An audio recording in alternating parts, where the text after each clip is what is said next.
Vamos então continuar, a partir do vídeo passado, a explorar um pouco mais que o Google Colab tem para oferecer para a gente. Nós vamos tratar nesse vídeo de descobrir o que tem lá, como usar códigos, escrever códigos no Google Colab e como salvar arquivos. Bem, então, antes de descobrir o que o Google Colab tem para a gente, eu vou tentar mostrar para vocês o que eu tenho aqui localmente para comparar com o que temos lá. Então, estou aqui já no meu terminal. Para saber qual é a CPU que roda no meu laptop, o comando é esse aí, lscpu ou list-cpu. E está aqui a saída do programa. Ele é um processador de 64 bits da Intel e explicitamente é um Intel i7 3517 rodando a 1.9 GHz. No momento rodando a 1.7. A memória mais rápida que tem não é a memória RAM, aqueles pentezinhos que a gente tem em quantidade de giga, mas são essas aqui, a memória cache que ficam dentro do processador. Esse cache L3, que é o maior, é de 4 MB, um cache L2 de meio MB, 500K, e dois caches L1 de 64. Os dados que são mais acessados pelo computador ficam armazenados nessa memória. E elas são então mais rápidas, muito mais rápidas do que a memória RAM. Então eu tenho 4 MB de cache L3. Eu posso ver também qual é a GPU que eu tenho aqui. Com esse comando NVIDIA-SMI-L, eu mostro para vocês a GPU que eu tenho aqui é uma GeForce GT 620. Posso ver quanto tem de memória. Usando o "-H", é sempre para unidade para humanos. Aqui eu tenho de memória 9,2 GB total, sendo usada 3,4 e disponível 5,30. Tá? Essa livre aqui, 890 MB, é porque não leva em conta o que ele faz de cache também na memória, que é esses 5 aqui. Então me restam 5,3 livres. Estou usando 3,4 dos quase 10 que eu tenho. Né? Para saber em disco, a minha área pessoal é a área home. Eu estou usando 47 GB de 388. Agora vamos voltar lá para as nuvens e a gente vai querer ver agora do hardware disponível no Google Colab, o que ele reservou para a gente. Vamos lá então para o Google Colab. Eu vou usar aqui o mesmo código que eu estava usando no vídeo passado, mas vou adicionar uma nova seção abaixo da tabelas, né? Essa nova seção vai ser... Pronto. Muito bom. Então vamos entrar com uma linha de código. Essa aqui é uma célula de código, como você pode ver, né? Não é de texto, não tem aquele menuzinho de bold, negrita, etc. Mas para saber qual é a CPU que eu tenho disponível aqui, eu usaria o comando lscpu. No entanto, dentro do Colab, para a gente acessar comandos que são do shell do Linux ou da linha de comando, a gente começa sempre com exclamação. Então, lscpu, vamos ver o que tem. Toda vez que você roda o Google Colab um código, o primeiro comando é muito demorado, porque ele só carrega todos os módulos conforme a necessidade. Rodar o mesmo comando novamente, agora é bem mais rápido. Vamos ver o que eles oferecem para a gente. Também um processador de 64 bits, não é mais um i7, é um Xeon a 2 GHz. O Xeon é mais poderoso, mais robusto que o i7. CPU MHz 2 GB, literalmente. E veja a memória cache. Eu tinha 64 e aqui eu tinha 4 MB. Aqui eu tenho 39. Tenho o dobro de L2, né? Metade de L1, o dobro do L2, mas eu tenho muito mais memória cache L3. Então posso esperar que esse conjunto seja muito mais rápido do que eu tenho em casa. Resta saber agora o que ele oferece para a gente de GPU. Vou provocar um erro aqui. Perguntando o que tem de NVIDIA, ele diz, ó, falhou porque não pôde comunicar com a NVIDIA Driver. Então esse cara não tem GPU. Mas não tem GPU porque a programação padrão do Google Colab não tem GPU. A gente vai em ambiente de execução, alterar o ambiente de execução e escolhe como acelerador de hardware GPU. Então agora eu vou rodar o meu programa em GPU. Embora o Google alerte que para aproveitar ao máximo o Colab, evite usar uma GPU a menos que seja necessário. No nosso caso não vai ser, nós vamos usar só para mostrar o que teremos quando necessitarmos. Né? Fazendo o comando de novo, vou até voltar para cá e dar o mesmo comando. A GPU que a gente tem agora é uma Tesla P100. O preço dessa GPU, se eu não me engano, estava em $10.000. Vamos ver o que mais que tem de recurso. Memória. Lembra, era o free. Opa, não esqueci da exclamação. Shift Enter. A memória que eu tenho é 12. Não é um pouquinho maior do que a que eu tenho. Mas você nota que como eu não estou usando ambiente gráfico, não estava usando programa de gravação de vídeo, etc., o que eu estou gastando aqui é muito menos. É 580 megabytes, tem livre, mais 10 disponíveis. Tem 2 de cache aqui. Então é uma memória bastante considerável. E eu posso ver também quanto que eu tenho em disco. Shift Enter. E aqui está onde está o meu diretório. É esse cara aqui. Eu tenho 32 GB. Eu posso obter essa mesma informação de memória e disco a partir daqui. Tá? Então aqui ele está me dizendo a RAM é 12 e disco estou gastando 32 de 64. Então vamos lá, a pedido do Google. Vamos lá, desabilitar, alterar o tipo, tirar o acelerador, voltar para nenhum. TPU é um tipo de processamento, é um Tensor Processor Unit, que o Google desenvolveu para cálculos de machine learning, de aprendizado de máquina. Não está à venda, que eu lembre, só o Google tem isso e ele disponibiliza isso para você. Então, por isso que a gente trata bem, vamos desligar a GPU que a gente não está precisando. Vamos ver o que mais que tem. O que eu tenho no meu diretório aqui? Da ULS. Opa, tem um diretório aqui, Sample Data. Como é que eu sei que é um diretório? É porque eu já tive aqui, não dá para saber. Como é que a gente fica sabendo se é um diretório mesmo? ls-l, igual a gente faz no Unix. Está lá, Sample Data é um diretório que você pode ler, escrever e executar. Executar, no caso, é mudar para o diretório.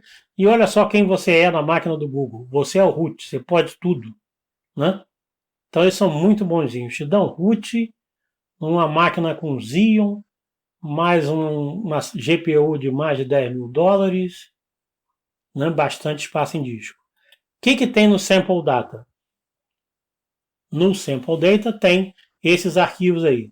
Se não bastasse toda essa bondade, ele ainda deixa aqui, ó, California Housing Test, tem 5 arquivos de dados, né, para a gente treinar e brincar de visualização de dados, etc. Então o Google pensou em tudo aqui. Vamos saber onde a gente está. Print o Working Directory, ou seja, imprima o diretório de trabalho, onde eu estou, PWD. O meu diretório é esse aqui, Content, né? Que tem o subdiretório Sample Data. Como é que eu vou para lá? Você poderia pensar, ó, CD Sample Data. Vamos ver? Onde eu estou? Content. Não funcionou. Por que não funcionou? Não funcionou pelo seguinte, é que CD não é um programa igual o PWD, o ls, etc. Ele é um comando de dentro do bash. Não dá para rodar isso aqui. Isso significa que a gente não pode entrar nos subdiretórios? Não. Existe algo mágico aqui que chama-se um magic. Magic são esses comandos que começam com um %, né? No que eu coloco %, ele já me dá aqui a lista já autocompleta, a lista de comandos que eu posso usar. E aqui está o nosso querido CD. Sample Data. Tá? Opa! Content Sample Data. Só para confirmar que eu estou aqui dentro. ls. Estou sim. Que lindo. Estou lá no diretório Sample Data. Então eu vou fazer até o seguinte. Vou voltar para o diretório Content, ou seja, para o diretório anterior. Né?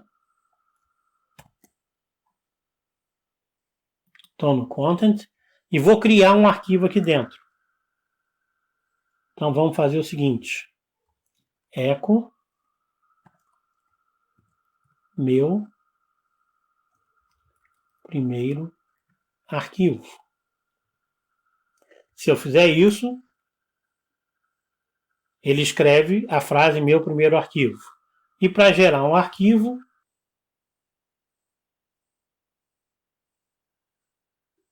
vamos ver se está mesmo.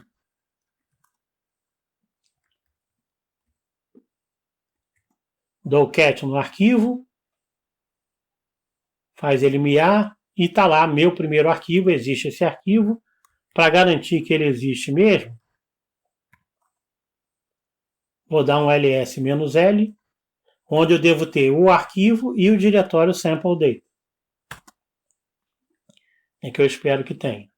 E está lá, tem o diretório arquivo, ocupa 21 bytes, e o diretório sample data. Beleza, então já sei como criar arquivos no Google Colab. Agora eu vou fazer o seguinte. Faz de conta que você já está de saco cheio, faz de conta. Você não aguenta mais e quer sair daqui e deixar para assistir depois. Então o que a gente vai fazer é ambiente de execução. Nota que, não falei isso. Esses comandos todos são salvos automaticamente nesse arquivo lixo IPython Notebook, IPYNB. Mas vou fazer o seguinte, vamos embora, então vamos gerenciar sessões. Eu vou encerrar essa sessão. Na prática, você não precisa encerrar as sessões, mas depois de 8 horas o Google faz isso para você. Mas vou encerrar essa sessão lixo. Encerrei. Pronto. Não estou rodando nada. Embora esteja aqui, não estou rodando nada. E aqui do lado tem a opção reconectar. Né? Então, quando você voltar para trabalhar, é só chegar aqui e reconectar. Então, ele está alocando os recursos, conectando, inicializando, conectado a disco. Muito bem. Então, eu finalizei uma sessão e comecei ela novamente. Aí eu vou lá ver o meu arquivo se está passando bem. E a surpresa é que ele desapareceu. Pois é. Então, o Google é assim, também não é 100% bonzinho. É 99,8%. O que ele fez é, eu criei o arquivo, mas quando eu encerro uma sessão, seja porque eu saí do computador, fechei o navegador, etc., os arquivos que foram criados na sessão, naquela área que eu tenho, na verdade não são salvos. O Google apaga quando encerra uma sessão. Aí você deve estar se perguntando, então o que eu faço agora? Como é que eu guardo meus resultados para rodar alguma coisa e pego no dia seguinte ou o que for? Para isso, vamos aqui do lado, a gente tem o índice, tem os snippets e tem um íconezinho de pasta aqui, escrito arquivos. Vamos ver. Então aqui tem os arquivos que eu tenho na minha conta, ou surpresa, né? O diretório Sample Data, aqui é até mais fácil de ver. Ó. Tem todos os arquivos que eu já tinha visto pela linha de comando e tem 3 íconezinhos aqui em cima, que são uma setinha para cima, up, que se eu clicar, opa, abre a janela de enviar arquivos. Tá? Abrindo a janela de enviar arquivos, eu posso enviar arquivos para cá e colocar aqui também, arquivos que estão no meu computador. Então, o que eu poderia fazer é enviar um arquivo do meu computador. Quando o Google encerrar essa sessão no dia seguinte, eu vou lá, envio de novo e assim por diante. Pouco prático. Né? Esse aqui é o botão de atualizar os arquivos. Né? Agora tem essa opção aqui, ó, montar Drive. Olha que legal. Se eu montar o Drive, ele pede para eu conectar o Google Drive. E lá ele inseriu já essas linhas aqui, ó. From Colab Import Drive, Drive Mount Content Drive. Essas linhas aqui são exatamente instruções em Python. São duas instruções. Importar Drive do módulo Google Colab e o comando desse Drive, montar Content Drive. Se ele mandou fazer isso, eu vou fazer. Então vamos lá. Shift Enter. Opa! Mais umas mensagens aqui. Mandou eu ir para esse endereço, né? Num browser. Então fui. Eu escolho a minha conta que eu estou usando aqui. Aqui no caso, eu estou usando Gmail. Então vou fazer login na minha conta Gmail. Autorizo ele a pegar no meu Drive e me dá um código que basta clicar aqui para ele copiar. Aqui, Ctrl V e Shift Enter. Vamos ver o que acontece. Montada Content Drive. Lembra que eu estava no diretório Content? Então agora eu devo ter duas pastas.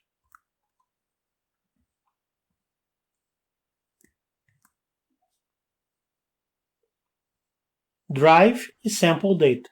Você nota que aqui não aparece, é para isso que serve esse botãozinho aqui do meio. Para atualizar, e aqui tem o Drive. Ao abrir o Drive, tem o diretório My Drive e ali todos os arquivos que eu tenho salvo no meu Google Drive do Gmail. Ou seja, arquivo, aí aqui nesse Drive, como um diretório comum, eu posso salvar arquivos aqui. Vamos fazer isso? Por exemplo, CD Drive, Shift Enter. Vamos dar aqui um ls para saber o que tem aqui. Então aqui todos os arquivos que estavam aqui. Tem um diretório aqui, Colab Notebooks, que o próprio Google criou. Então vou para ele. Você nota que aqui tem um lixo IPYNB, que é exatamente esse cara aqui.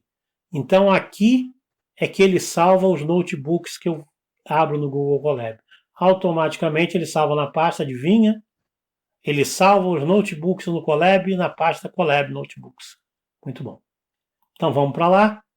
Então vamos criar um arquivo aqui, fazer como eu fiz no outro. Echo, meu primeiro arquivo no Drive, envia para arquivo.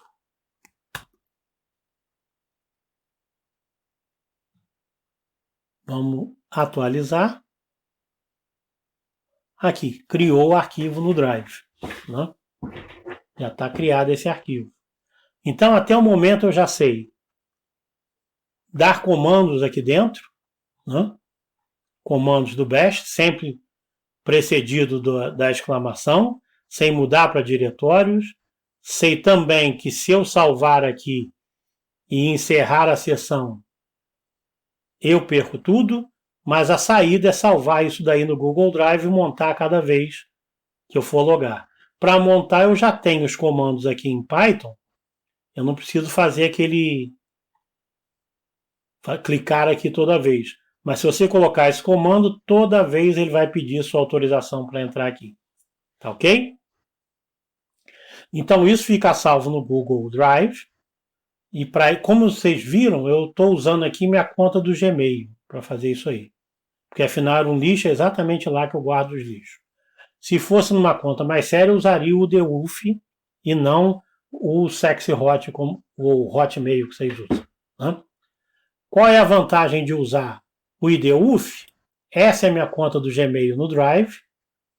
Né? Conta Tadeu Pena no Gmail. Essa é a conta na UF. Uma diferença é um logotipo a mais, né? Que vem do Gmail, do IDWolf. Mas isso não seria vantagem. Mas repara só, na minha conta do Gmail, eu estou aqui usando 7 GB de 15, quase a metade. Na minha conta do IDWolf, eu estou usando 19. Não sei. O meu armazenamento no Drive é ilimitado.